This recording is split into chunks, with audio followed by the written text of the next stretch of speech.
আসসালামু আলাইকুম। আজকে আমি আপনাদেরকে দেখাবো বাংলাদেশের সবথেকে জনপ্রিয় মজাদার খাবার কাচ্চির রেসিপি।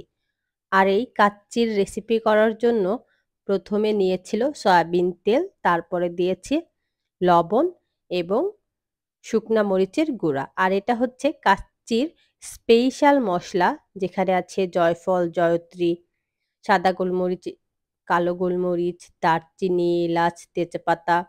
তো এগুলো সবকিছু প্রথমে হালকা করে টেলে নিয়েছে। তারপরে এভাবে ব্লেন্ডারে ব্লেন্ড করে নিচ্ছে। ব্যাস, এই মসলাটাই এখন দিয়ে দেওয়া হবে এরকম আলাদা করে। আর ওইভাবে জয়ফল, জয়ত্রী এরকম করে দেয় না। এই মসলাটি এখানে দিয়ে দেয়। আর এরপরে এখন দিয়ে দিবে ঘি এবং দিয়ে দিবে সরিষার তেল। সয়াবিন তেল, ঘি, সরিষার তেল ৩ টাই সমপরিমাণে দিয়েছে, দেখতেই পাচ্ছেন। আর এখন দিয়ে দিবে তেজপাতা, দারচিনি, এলাচ। এগুলো এটার মধ্যে আছে মসলার মধ্যে। তারপরে এখন এগুলো আরো অল্প, অল্প করে কিছু দিয়ে দিবে। আর তারপরে দিয়ে দিবে টক দই। এই মসলাগুলো যেটা দেওয়া হচ্ছে, এটার মধ্যে যাবে খাসির মাংস ২৫ কেজি আর বাসমতি চাল ১৫ কেজি। মোট ৪০ কেজি দেওয়া হবে। আর এই মসলাগুলো সেই পরিমাণেই দেওয়া হচ্ছে। আর এটা ছিল আদা রসুনের পেস্ট। আদা রসুন একসাথে ব্লেন্ড করে নিয়েছে। সেই পেস্টটাই এখানে দিয়ে এগুলোকে খুব ভালো করে মিক্সড করে নিচ্ছে। এখন এটার মধ্যে দিয়ে দিবে অল্প করে চিনি, তারপরে দিয়ে দিবে খাসির মাংস। আপনারা চাইলে গরুর মাংস দিয়েও করতে পারেন, আবার খাসির মাংস দিয়েও করতে পারেন। তবে একটা ব্যাপার দেখেছেন যে এখানের মাংসগুলো কিন্তু খুব বেশি বড় না।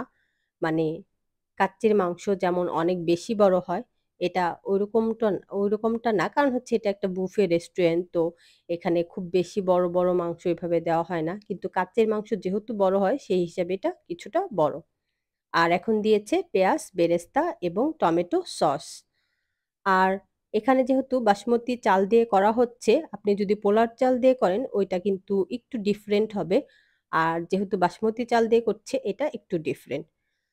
তো যাই হোক, আমি আবার অন্য আরেক সময় পোলার চালেরটা দিব, তখন পোলার চালেরটা বলে দিব, এখন বাসমতি চালেরটাই বলবো।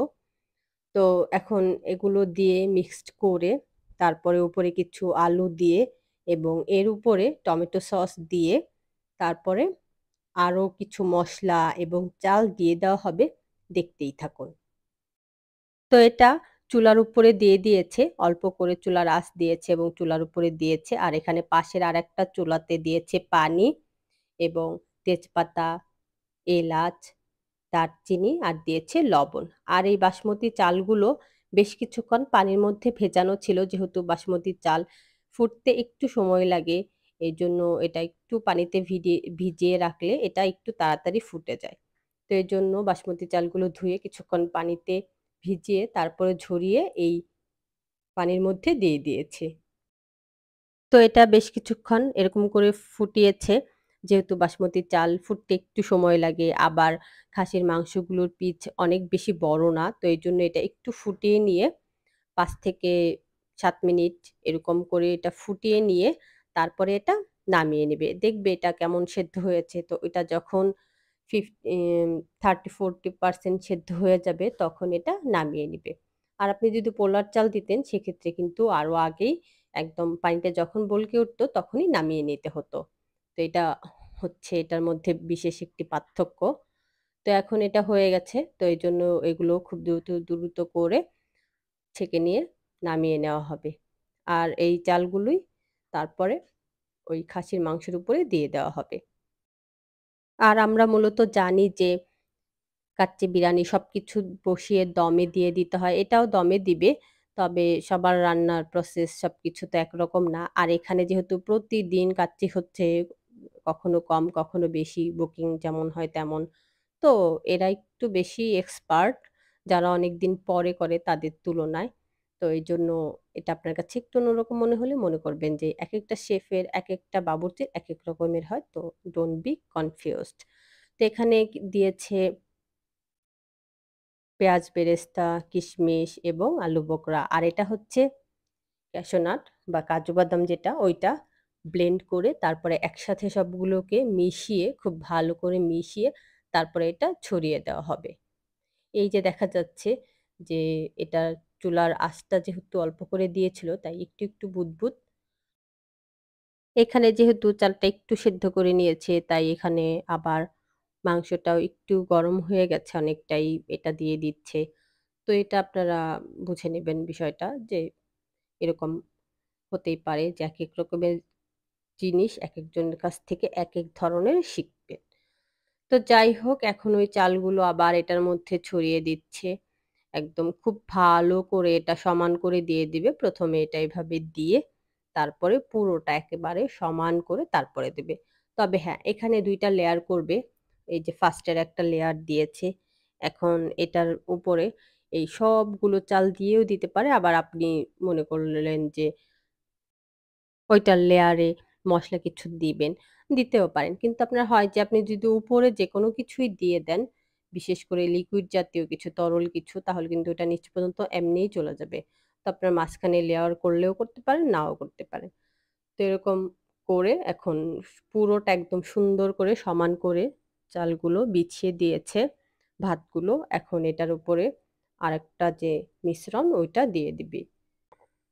আরেকটা বিষয় হচ্ছে এখানে যেহেতু অনেক বেশি রান্না করা হচ্ছে, আপনি যখন ১-১.৫ কেজি রান্না করবেন বা ২-৩ কেজি রান্না করবেন, সেক্ষেত্রে কিন্তু আপনি এরকম বসিয়ে দিবেন, তারপরে সবকিছু করবেন এবং ঢেকে দিবেন, হয়ে যাবে না। এখানে যেহেতু অনেক বেশি আছে, তাই এরকম করে দিলে হয়ে যায়।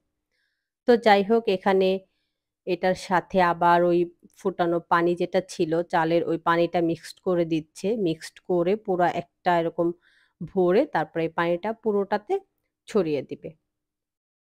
আপনি এখানে চাইলে কেওড়ার জল, মাওয়া আরো কিছু স্পাইসেস থাকে যেগুলো দিতে পারেন।